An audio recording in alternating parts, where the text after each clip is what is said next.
2학기 1차 고사 대비 문제풀이 시작하겠습니다. 25번부터 볼게요. 그림은 대서양의 심층순환을 나타낸 것이다 라고 했습니다. 지금 그림의 아래쪽을 보면 위도가 표시되어 있고요. 북반구 고위도, 남반구 교위도. 지금 가운데 여기가 적도죠. 그리고 깊이, 수심이 나와 있습니다. 아래쪽으로 갈수록 수심이 깊은 걸 알 수 있죠. 자, 대서양의 심층순환을 나타냈다라고 하기 때문에 우리는 이 그림을 보고 이 A, B, C 해류가 여기 해류 A, B, C라고 나와 있죠. 어느 것인지 알 수 있습니다. 그쵸? 가장 아래쪽에서 지금 이 화살표가 해류의 흐름 방향을 나타내는데 남반구 고위도에서 이렇게 시작해서 가장 아래쪽에서 흐르는 해류 C가 바로 남극 저충수이고요. 가운데 지금 반대로 흐르는 이 해류 시작 지점을 보니까 여기 북반구 고위도에서 이렇게 시작을 하네요. 이 해류는 북대서양 심층수. 그 다음 가장 지금 깊이가 얕은 곳에서 흐르고 있는데 보니까 남반구 역시나 고위도긴 한데 남극 저충수보다는 위도가 작은 이 지점에서 이렇게 시작되는 해수는 남극 중층수였죠. 이렇게 우리가 북대서양이 아니죠. 대서양의 심층순환을 구성하는 해류는 크게 세 가지. 가장 아래쪽에서 흐르는 남극 저충수, 그다음 북대서양 심층수, 남극 중층수 이렇게 있다는 거 우리가 수업 시간에 이야기를 했었어요. 일단 보기를 보면서 한번 판단해 보도록 합시다. 자, 옳은 것만을 고르라고 했습니다. 밀도는 A, B, C이다. 맞죠? 자, 만약에 우리가 이 각각의 해류 이름들이 뭐 기억이 안 난다고 하더라도 여기서 밀도가 누가 큰지는 이 그림만으로도 판단할 수 있습니다. 해수의 밀도는 누가 결정했어요? 수온과 염분에 따라서 달라졌죠. 수온이 낮을수록 밀도가 크게 나타나고 염분이 클수록 밀도가 증가하죠. 근데 밀도가 크면 무겁다라는 거기 때문에 가장 아래쪽에서 흐르게 되겠죠. 지금 가장 아래쪽에서 A, B, C 중에서 가장 아래쪽에서 흐르는 해류는 C, 그 위로 B, 그 위로 A가 흐르는 걸 볼 수 있기 때문에 우리가 이 각각의 해류가 무엇인지 사실은 몰라도 기억 보기는 판단할 수 있죠. 가장 아래쪽에서 흐르는 C가 밀도가 가장 크고 그 다음 B, 그 다음 A 순으로 밀도가 작아진다. 니은 ABC의 유속은 표층류보다 빠르다. 우리가 심층 해류의 특징 중에서 있는 바다 깊은 곳에서 흐르기 때문에 우리 눈에 잘 안 보이기도 하지만 속도가 느리다라고 했었죠. 그래서 우리가 심층 순환을 분석을 할 때, 알아낼 때, 심층 해류의 흐름을 알아낼 때는 우리가 그 TS 다이어그램을 이용한다라는 얘기도 했었습니다. 실제로 이 흐름이 빠른 시간 내에 관측이 되기 어렵기 때문에 우리가 수계들의 특징을 관찰을 해서 수온과 염분을 표시해보고 얘네가 어떻게 흘러갈지 예상을 한다라고 했었죠. 그래서 표층류보다 빠르다가 아니라 느리다라고 해야 맞겠습니다. 니은은 틀렸고요. 디귿. 바람이 강하게 불면 표층류와 해류 A는 뒤섞인다. 표층류는 이제 표층에서 흐르는 해류를 말하는 거고 A는 깊이가 얕은 곳에서 흐르기는 하지만 그래도 얘는 심층에 있는 해류죠. 여기서 말하는 표층 해류는 즉 바람의 영향을 받을 수 있는 이 깊이는 몇 미터 안 돼요. 근데 A는 얕은 곳에서 흐르는 심층 해류이긴 하지만 그래도 1km에서 2km 사이에서 흐르는 해류이기 때문에 얘가 바람이 강하게 분다라고 해서 표층류와 섞이기는 힘듭니다. 따라서 디귿도 틀렸고 정답은 1번이 되겠네요. 26번. 그림은 전 지구적인 해수의 순환을 나타낸 것이다. 하고 지금 A, B, C 세 개의 지역이 지정되어 있는데 여기가 어디예요? 여기가 그린란드죠? 여기에서 차가운 해수의 침강이 시작됩니다. 이렇게 만들어지는 심층 해류가 북대서양 심층수였죠. 얘가 침강에서 수심이 깊은 곳에서 흘러 남극으로 가서 남극에서 이 외대래 부근에서 남극 저층수를 형성하고요. 근데 지금 여기에서 나타나 있는 건 심층순환이 여기 이 지점 심층순환이 표층으로 다시 올라와서 표층순환과 연결되는 부분이 바로 여기죠. 그래서 이 따뜻해진 표층으로 올라오면서 따뜻해진 해수는 다시 고위도로 가서 차가워지고 심층순환으로 연결되고 얘가 남극 쪽으로 갔다가 고위도로 저위도죠. 고위도가 아니고 저위도 지역으로 가면 수온이 상승하고 따뜻해지면서 표층순환과 연결되고 다시 심층으로 가서 침강하고 여기도 마찬가지예요. 얘가 저위도로 가면서 수온이 높아지고 따뜻해진 해수가 표층순환과 연결되고 얘네가 고위도로 가서 다시 수온이 내려가면 심층순환과 연결되고 이렇게 전 지구적으로 표층순환과 심층 순환이 표층해류와 심층해류의 순환이 연결된다라는 내용을 나타내고 있는 그림이죠. 보기도 볼게요. 자, B에서 A로 열수송이 일어난다. 지금 B 지역을 보면 B 지역은 지금 위도로 보면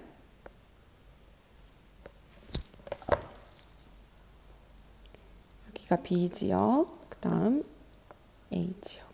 지금 B 지역이 A 지역보다 위도가 낮죠. 여기 거의 지금 적도 부근이네요. 그래서 여기서는 따뜻한 해류가 저위도에서 고위도로 이렇게 상승을 합니다. 얘가 이렇게 고위도 지역에 가서 수온이 낮아지면 아까 말했듯이 다시 침강해서 심층순환과 연결되죠. 그럼 저위도에서 출발한 이 따뜻한 표층 해류가 하는 역할은 고위도로 가서 열과 에너지를 공급하게 됩니다. 지구는 위도에 따라서 받는 태양 복사 에너지가 달라지죠. 저위도 지역일수록 적도에 가까운 이 지역 쪽일수록 단위 시간당 받는 태양 복사 에너지 양이 많고 그 양은 고위도로 갈수록 줄어들죠. 따라서 이 적도 지역은 더운 지방, 온도가 높고요. 따라서 해수의 수온도 높아요. 그리고 고위도 지역은 기온이 낮고 해수의 수온도 낮겠죠. 계속 이렇게 불균형이 심화되면 지구상에서 다양한 생물체가 살아가기가 어렵기 때문에 이 불균형을 어느 정도 해소해주는 역할을 하는 게 대기와 해류라고 했어요. 그래서 이 저위도에서 출발한 해류는 고위도에 가서 열과 에너지를 공급하고 다시 저위도로 내려오게 됩니다. 그래서 B에서 A로 열수송이 일어난다라는 건 이걸 말하는 거죠. 저위도에서 고위도로 해류를 통해 열수송이 일어난다. 지금 B가 저위도 지역이고요. A가 고위도 지역이기 때문에 기억은 맞는 말이 되죠. A의 해수는 고위도 지역이 그린란드 부근의 해수는 B의 해수보다 밀도가 크다. 여기에서 침강이 일어나기 때문에 밀도가 크다라는 거 알 수 있는데 밀도가 왜 커요? 여기 고위도 지역 추운 지방 수온이 낮죠. 그래서 밀도가 크다 얘도 맞고요.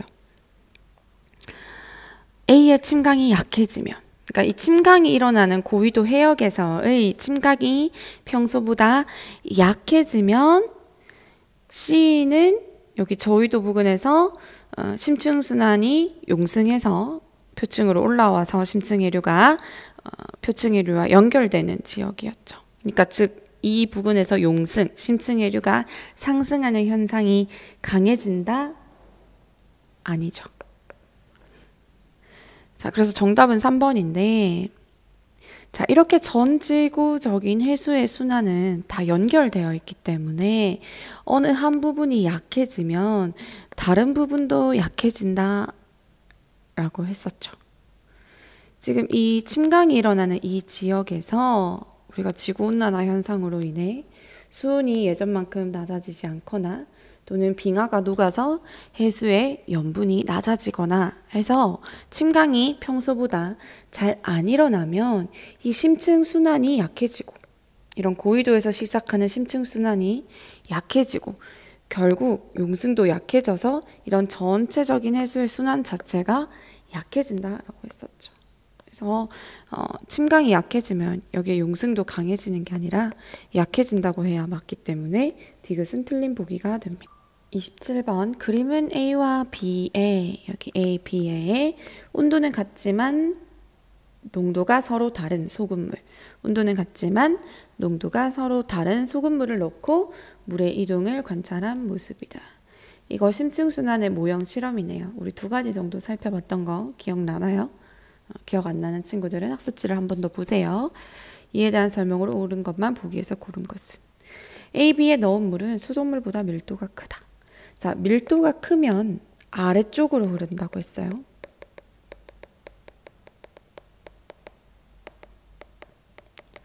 비교 대상이 수돗물이에요.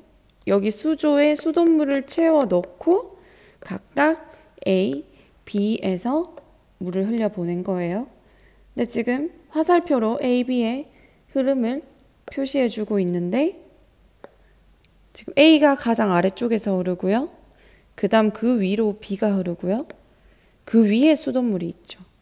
그러니까 A, B는 둘 다 수돗물 아래쪽으로 흐르기 때문에 결국 밀도를 비교해보면 가장 큰 건 가장 아래쪽에서 흐르는 A, 그 다음 B, 그 다음 수돗물이 되겠죠.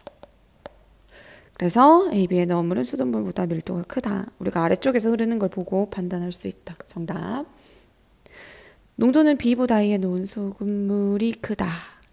지금 온도가 똑같기 때문에 A, B에 넣은 물은 온도가 똑같기 때문에 밀도를 결정하는 건 염분, 즉 소금물의 농도가 되겠죠.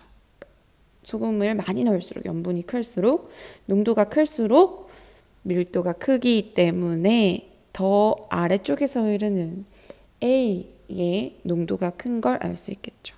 농도는 B보다 A에 넣은 소금물이 크다. 맞네요. A에 소금을 더 많이 넣었다라는 뜻이겠죠. 표층순환의 원리를 알아보기 위한 시험입니다. 이건 너무 간단한 보기네요. 표층순환이 아니라 심층순환. 심층순환은 우리가 연렴순환이라고도 부른다라고 했었죠. 얘는 밀도 차이 때문에 발생하는 순환입니다. 참고로 표층순환은 우리가 대기대 순환을 배우면서 표층순환을 같이 연결해서 배웠었죠. 얘는 바람 때문에 발생하는 순환입니다. 그래서 두 순환이 연결되어 있긴 하지만 발생 원인의 차이가 있다. 정답은 3번. 그림 가와나는 지속적으로 바람이 부는 북반구의 서로 다른 해안가, 즉 육지와 바다가 연결되어 있는 해안가, 이런 부분을 우리가 연안이라고 부른다고 했었죠. 해안가의 모습을 나타낸 것이다. 옳은 것은 용승과 침강 이외의 요인은 고려하지 않는다. 지금 똑같은 지역에서 가는 북쪽으로 바람이 불고 있고요. 나는 남쪽으로 바람이 불고 있죠. 자, 이런 경우에 지속적으로 바람이 부는 경우에 한 방향으로 부는 경우에 해수의 이동은 지금 북반구니까 바람 이동 방향의 오른쪽 90도, 바람 이동 방향의 오른쪽 90도로 해수의 이동이 일어난다. 이를 에크만 수송이라고 한다 했는데 이름은 굳이 알 필요는 없다고 했죠. 지금은. 이거 너무 많이 했던 내용이라 여러분들 잘 기억할 것 같아요. 자, 기억. 용승이 일어나는 곳은 가이다. 용승이라는 건 심층에 있던 해수가 상승하는 현상이죠. 이 용승은 어떤 경우에 일어나느냐? 지금 가의 경우 에크만 수송에 의해서 표층 해수는 육지에서 먼 바다 쪽으로 이동합니다. 그럼 육지와 바다가 접하고 있는 이 부근의 표층 해수는 부족해지기 때문에 이 부족해진 표층 해수를 채우기 위해서 용승이 발생하고요. 똑같은 지역이지만 바람의 방향이 바뀌어서 나에서는 표층 해수가 해안가로 몰려들게 되죠. 그럼 여기에 표층 해수가 모여들면서 이때는 모여든 해수가 침강이 발생한다라고 했습니다. 따라서 용승이 일어나는 곳은 가가 맞고요. 만약에 침강이 일어나는 곳을 물으면 나가 되겠죠. 가의 해역은 나의 해역보다 플랑크톤의 양이 적을 것이다. 자, 이렇게 용승이 일어나면 차가운 심층 해수가 상승하는 곳이기 때문에 어떤 현상이 일어나느냐? 크게 첫 번째로 이 부근의 수온이 떨어지죠. 주변보다 차가운 해수가 올라오기 때문에. 그 다음 이 차가운 해수에는요, 물고기의 먹이가 되는 플랑크톤 또는 이런 애들을 우리가 영양염류라고 하거든요. 차가운 해수에는 따뜻한 해수보다는 얘네들이 많이 들어있어요. 그래서 이렇게 용승이 일어나는 지역에는 플랑크톤이나 영양염류의 양이 증가하고 물고기가 잘 잡히게 된다. 이런 특징들이 있었죠. 그래서 가의 해역, 용승이 일어나는 지역은 플랑크톤의 양이 더 적다라고 하면 안 되죠. 많다라고 해야 되죠. 대신 차가운 해수가 올라오기 때문에 수온이 떨어지고 바다와 접하고 있는 대기의 기온도 떨어지면서 서늘한 온도가 낮은 기후가 나타나는 건 맞겠죠. 정답은 5번. 29번. 그림 가와 나는 평상시와 엘니뇨 발생 시 태평양 적도 부근의 해수 모습을 나타낸 것이다. 지금 인도네시아 부근, 여기가 서태평양이고 여기가 동태평양이죠. 엘니뇨는 우리가 무역풍이 약해지면서 이 동태평양 부근의 수온이 평소보다 상승하는 이 시기를 우리가 엘니뇨라고 한다고 했는데, 지금 보니까 지금 해수의 단면에 나타나 있죠. 그러면 지금 가와 나 중에 언제가 평상시고 언제가 엘니뇨인지 판단을 해야 되는데, 이때는 무엇을 보고 판단할 수 있느냐? 두 가지를 보고 판단할 수 있겠네요. 첫 번째로 표층 해수면의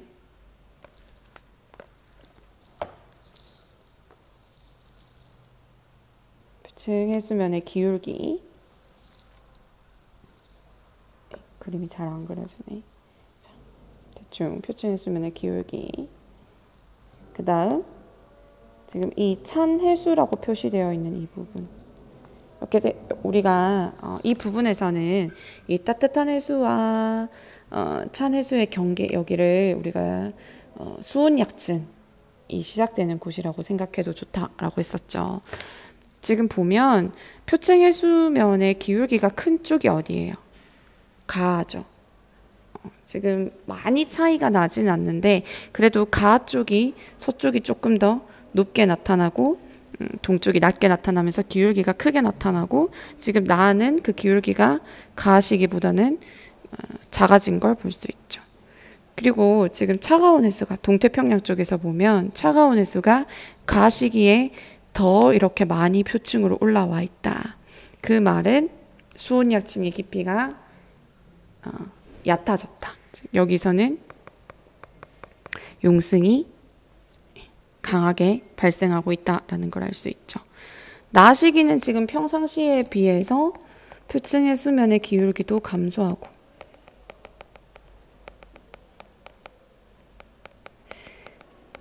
그 말은 가 시기에 지금 원래 우리가 평상시에 무역풍을 따라서 이 동태평양에서 서태평양 쪽으로 표층 해수가 이동하는데, 이 이동하는 현상이 줄어들었다라는 걸 의미하겠죠. 그리고 지금 보면 수온 약층이 가 시기보다는 차가운 해수가 표층까지 못 올라가고 있어요. 즉 우리가 깊이는 위쪽부터 잰다라고 했기 때문에 수온 약층의 깊이가 깊어지고 있는 걸 볼 수 있죠. 이러한 특징이 나타나는 시기가 바로 엘니뇨 시기였죠. 무역풍이 약해지기 때문에 평상시보다 서태평양 쪽으로 이동하는 표층해수의 흐름이 약해지고요.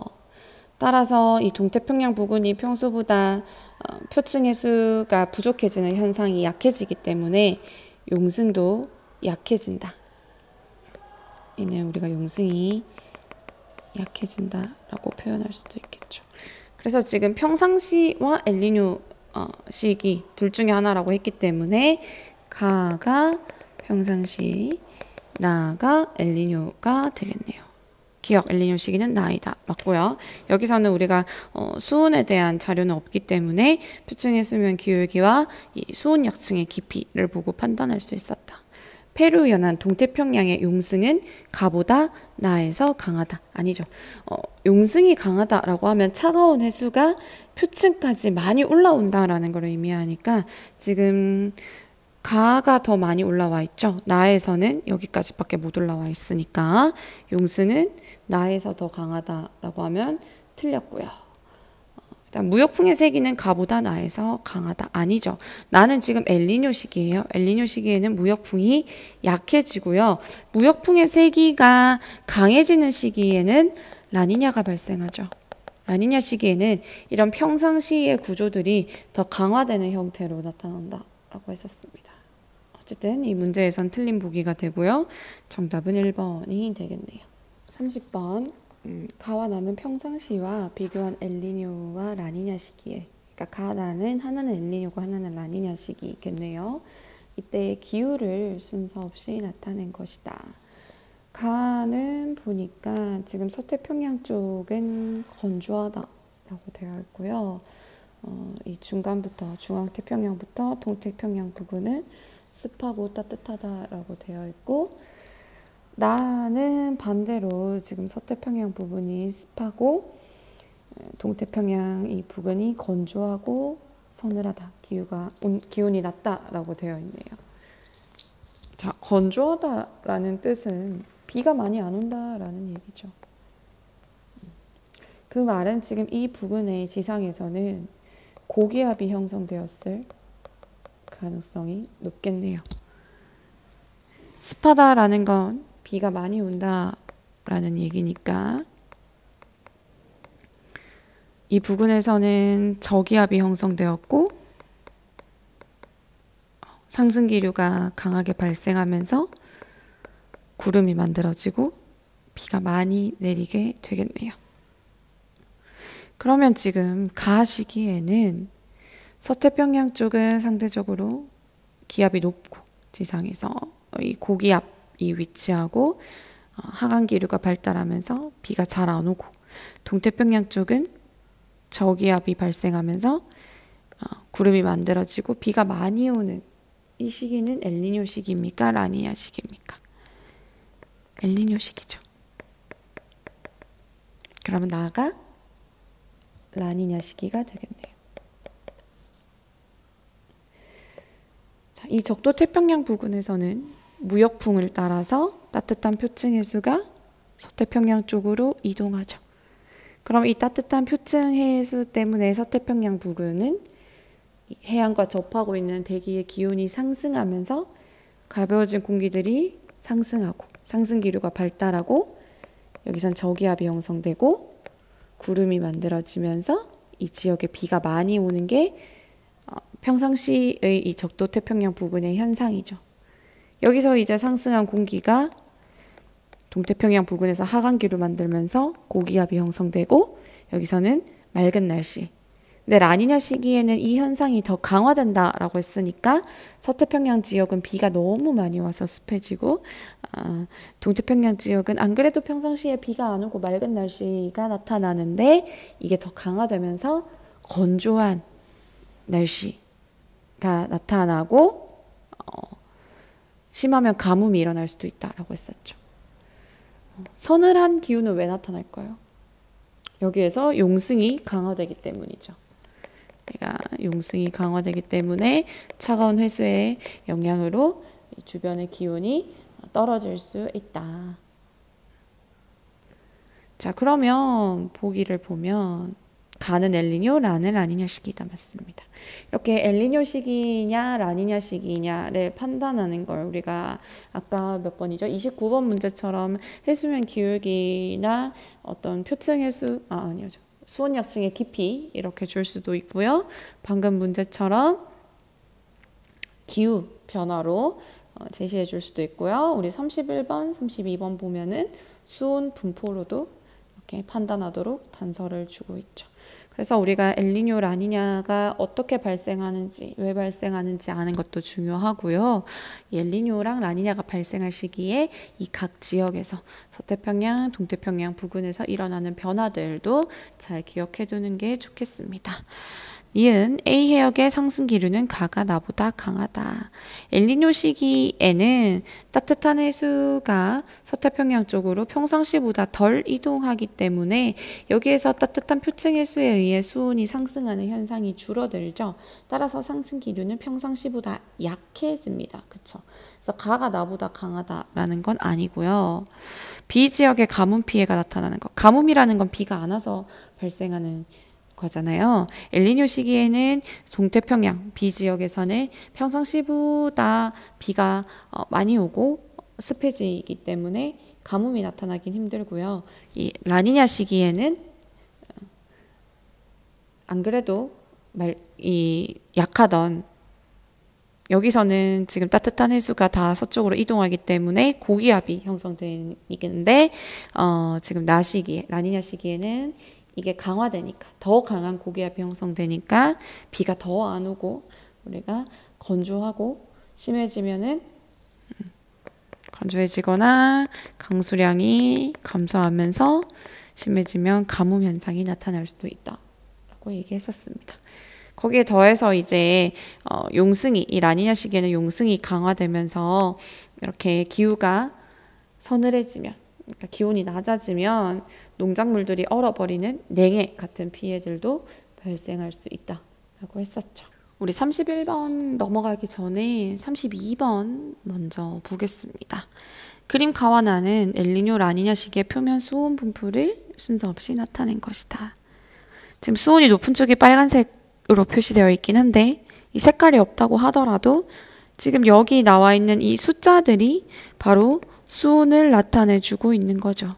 전반적으로 고위도 쪽으로 갈수록 지금 수온이 낮아지고 있는 것을 볼 수 있고 이 선들 29도에 걸쳐져 있는 선, 28도에 걸쳐져 있는 선, 25도에 걸쳐져 있는 선 얘도 25도네요.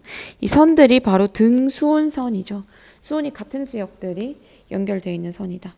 그러니까 이 선이 있는 지역 여기는 다 29도 수온이 여기는 28도 이런 뜻이죠. 지금 보면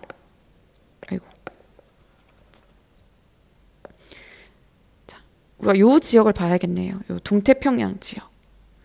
지금 가 시기에는 25도의 등수온선이 지나가고 있죠. 대략 뭐 24도, 25도 정도라고 생각하면 될 것 같고 나 시기에는 지금 이 지역에 지나고 있는 등수온선을 보면 얘가 지금 28도 등수온선이고 지금 얘가 29도 등수온선. 그러니까 가 시기에 비해 이 동태평양 지역, 그러니까 엘니뇨냐 라니냐를 판단하는 이 엘니뇨 감시구역이라고 하죠. 이 지역의 수온이 나 시기에는 더 상승한 것을 볼 수 있다. 그러면 나가 바로 엘니뇨 시기, 무역풍이 약해지고 따뜻한 해수가 동태평양이나 중앙태평양까지 영향을 미치는 시기, 가 시기가 라니냐 시기, 따뜻한 해수, 무역풍이 강해지면서 따뜻한 해수가 더 서쪽으로 몰려가는 시기가 되겠습니다. 그럼 보기를 보면 가는 라니냐, 나는 엘니뇨 시기 맞고요. A 해역에서 지금 동태평양 해역에서 해수면의 높이는 가가 나보다 낮다. 가가 라니냐 시기, 나가 엘니뇨 시기. 가가 낮다라고 했으니까 맞겠네요. 라니냐 시기에는 이 표층 해수가 동쪽에서 서쪽으로 이동하는 현상이 더 심해지니까 이쪽에 표층 해수가 많이 몰리게 되고 이쪽에는 표층 해수가 부족해진다라고 했었죠. 여기서 말하는 해수면의 높이는 우리 아까 몇 번이었죠? 처음 봤던 문제 중에 29번에 나타나 있는 그 표층 해수면의 기울기를 우리가 생각해 보면 되잖아요. 그러면 가 시기에는 우리가 해수면의 기울기를 대략적으로 표시해 보면 이렇게 여기가 서태평양, 여기 동태평양이라고 하면 서쪽에 해수가 많이 쌓여 있기 때문에 이 해수면의 기울기가 커지고요. 이것보다는 나 시기에는 얘보다는 여기 같이 그려볼까요? 엘니뇨 시기에는 이 흐름이 약해지기 때문에 얘보다는 이렇게 기울기가 감소하겠죠. 서태평양 쪽에 쌓이는 해수의 높이가 줄어들게 된다. 근데 지금 물어본 건 동태평양이네요.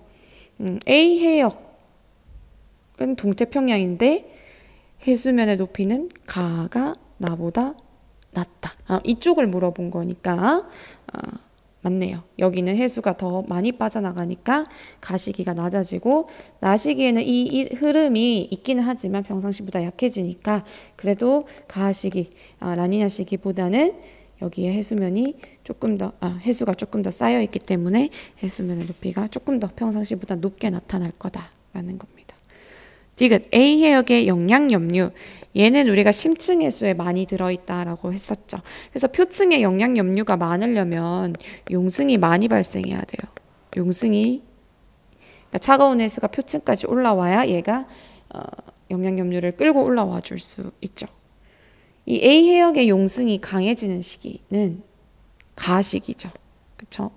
라니냐 시기. 이때 여기에 표층 해수가 부족하기 때문에 이를 채워주기 위해서 용승이 더 많이 발달한다라고 했습니다. 그래서 가가 나보다 많을 것이다. 맞겠네요. 기억, 니은, 디귿 다 맞는 보기였어요. 다시 31번으로 돌아가면요. 여기도 이 태평양 해수의 온도를 나타내고 있는데요. 지금 여기가 서쪽, 여기가 동쪽이고요. 이 숫자들이 수온. 그래서 이 선이 등수온선, 수온이 같은 지점들을 연결해 놓은 선인데 아까 32번이랑 차이점이 걔는 위에서 본 거고요. 쉽게 말하면 바다를 이렇게 위에서 본 자료고 얘는 지금 수심이 나타나져 있죠. 아까는 똑같은 깊이에서 본 거예요. 근데 이번에는 수심이 깊어지면서 이 깊이에 따라 수온이 어떻게 차이가 나는지 수온의 연직 분포를 본 겁니다. 여러분들이 이 그림은 조금 처음 보면 낯설어하는 경향이 있어서 우리가 쉬운 32번을 먼저 봤거든요. 하나는 엘니뇨, 하나는 라니냐 시기래요. 그러면 어디가 엘니뇨고 어디가 라니냐일까요? 여러분들 한번 판단해 보세요. 네, 가가 엘니뇨 시기, 나가 라니냐 시기입니다. 자, 일단 보면 어떻게 이렇게 판단할 수 있느냐. 크게 두 가지로 볼 수 있는데요. 엘니뇨나 라니냐를 판단하는 이 동태평양 해역에서 이 수심이 0인 이 부근이 표층이죠. 표층의 수온을 보면 지금 얘가 29도 등수온선, 얘가 28도 등수온선. 가에서는 대략 29도, 28도 요 사이의 값을 가지겠죠. 근데 나 시기에는 지금 동태평양 부근을 지나가는 등수온선의 값을 보면 24도, 20도, 얘는 16도. 대략 한 24도쯤. 수온이 감소했죠. 그쵸? 그러니까 이 차가운 해수가 동태평양 부근에서 이렇게 상승하는 용승 현상이 일어나고 있음을 알 수 있죠. 이 용승이 강하게 발달하는 시기는 엘니뇨 시기보다는 라니냐 시기에 해당이 된다. 그래서 우리가 이렇게 수온의 연직 분포가 나타날 때는 아까 32번 같은 경우는 표층의 수온만 보고 판단을 했는데 여기에서는 우리가 수온 약층의 깊이를 보고도 판단할 수 있죠. 지금 이 부근에서 낮 시기에서는 수온 약층의 깊이가 얕아지는, 그러니까 차가운 해수가 표층으로 더 많이 상승하고 있는 걸 볼 수 있기 때문에 얘가 지금 무역풍이 강한 시기다라는 걸 알 수 있습니다. 보기 엘니뇨는 가다 맞고요. 동태평양에서 상승기류는 언제 발생해요? 얘는 누구 때문에 발생해요? 얘는 따뜻한 해수가 위치할 때 상승기류가 발달하죠.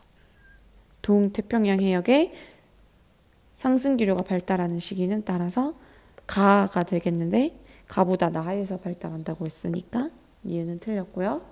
디귿 페루 연안, 여기가 마찬가지로 동태평양 연안이죠.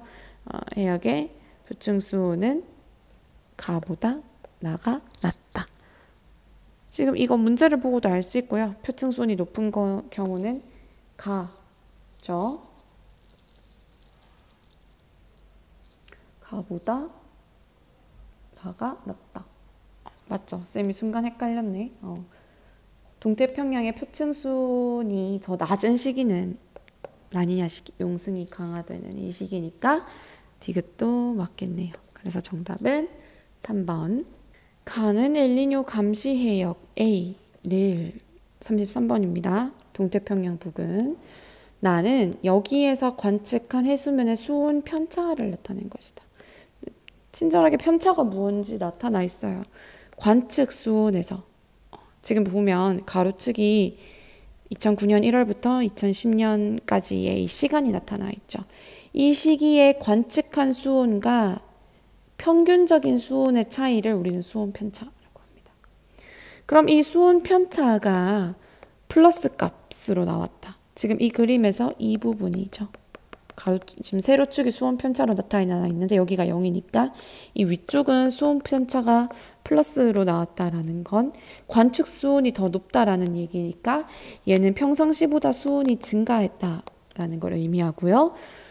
수온 편차가 마이너스로 나온 경우는 평균 수온보다 관측 수온이 낮다라는 얘기니까 평상시보다 수온이 감소했다라는 걸 알 수 있네요.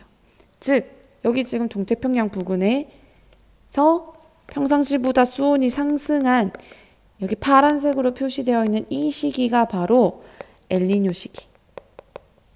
여기 수온이 감소한 이 두 개의 시기는 라니냐 시기. 임을 우리가 알 수 있는 거죠. 자, 문제는 평상시와 비교하여 2010년 1월이 언제냐면 여기 줄 쳐져 있네요. 여기. 수온 편차가 가장 높은 시기였네요.